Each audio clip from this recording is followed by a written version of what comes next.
first of all, pleasure to meet you, Joe. Thank you. And yourself. In company of an Everton legend.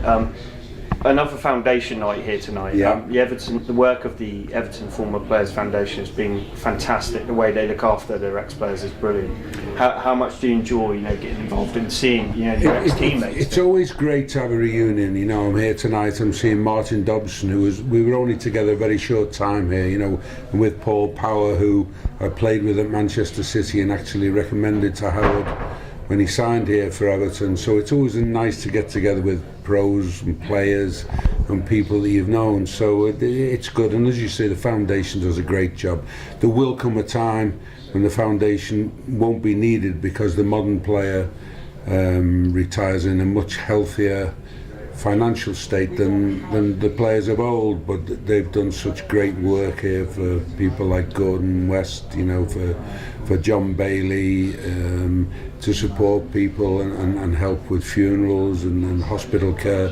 So without being too morbid, the work of the foundation is both needed and appreciated.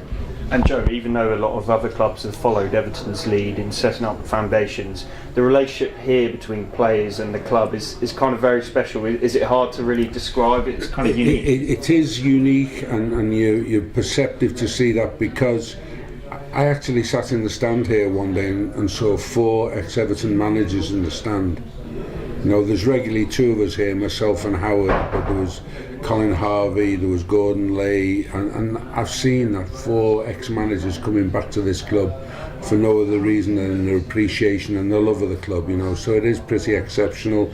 The bond with the supporters here, particularly at night games, I just love night games at Goodison, but the bond with the supporters again is quite unique, and they appreciate their legend. Thank you for calling me a legend, by the way, but I always find it very hard to accept that, because if you talk about me in words like legend, what do you think of Alex Young and Roy Vernon and players like that, and Jimmy Gabriel?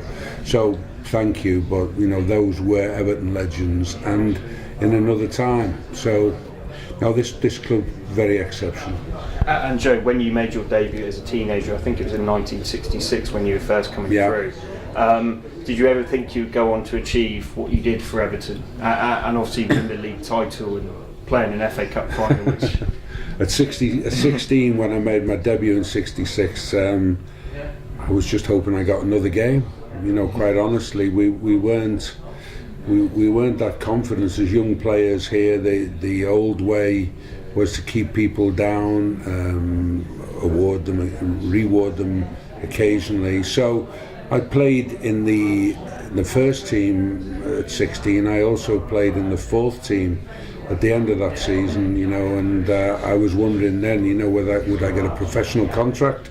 Unfortunately I did, and I never knew really what the management thought of us, because we were never told. So it's a different era these days. It's the way people are handled is much different and much better now. But I was very proud, and it was a record that I held for about 43 years, I think, as the youngest player ever to start a game in the blue of Everton, and very proud of that. What was it like at that time, wearing that blue shirt, going out at Goodison Park? Because it's almost the same now, the stadium, but I'm guessing it's slightly different feel with the fans, terraces. I used to get autographs on the coach, with the players I was playing with. I played with Alex Young, I played with Colin Harvey, Howard Kendall, Alan Ball when I was 17 and 18 here, and then I saw the end of careers like Jimmy Gabriel here, what a great man and a great mentor. Brian LeBone, my captain, I love the man, I miss him immensely. And that's when we have these nights, when we have our foundation nights. I think of people like that, like Alan Ball. I saw him at a foundation do maybe 2 weeks before he passed away, and I miss him, and I miss Brian and Westy, my mates. They were so good to me as a young kid.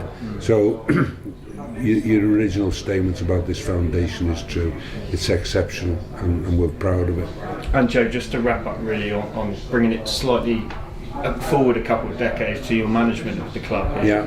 And obviously the cup win in '95 stands out, but the way you galvanised the troops and from a relegation battle to beating Liverpool and then staying up as well. What are your memories of that time? I know you got obviously loads. It was surreal, you know. I came here because it was Everton, and I hadn't realised things were as bad here as they were. And we set about with a plan to make the side hard to beat, which worked. And that took us to safety. Initially, we had 8 points after a third of a season, exactly 1/3, 14 games. And after 42 games, we had 50. You know, from that point onwards, we were the 7th or 8th best team in the division. And we won the cup. And what a day that was. That was the icing on the cake. That was for the fans. For me, the biggest achievement was staying up, because I quickly realised how bad things were, and I didn't want to have Everton's relegation on my CV. You know, I stood on the paddock over there when I was 8 years old and saw Davy Hickson play here, who's still around, God bless him, and hope he gets better soon. So the cup final was special, but avoiding relegation was my biggest achievement here as manager. And Joe, just last point, what did you say to the players when you first took over? Was it more to play for the shirt or to just go out there, give it your all? Because I think Evertonians are probably quite satisfied to see a player give their all, and maybe if it's not good enough, it's not good enough. But the way we played, they had to. You know, we were a high-tempo team. I initially identified that they were a soft team, too easy to beat. So we set about making them hard to beat in a hard-working fashion, and that's what the fans appreciated. The tag of Dogs of War came later on, and the fans embraced it at the time. They really did. They loved having a side who bonded with them, and we did, and I'm very proud of that. Joe, it's been an absolute pleasure. Thank you.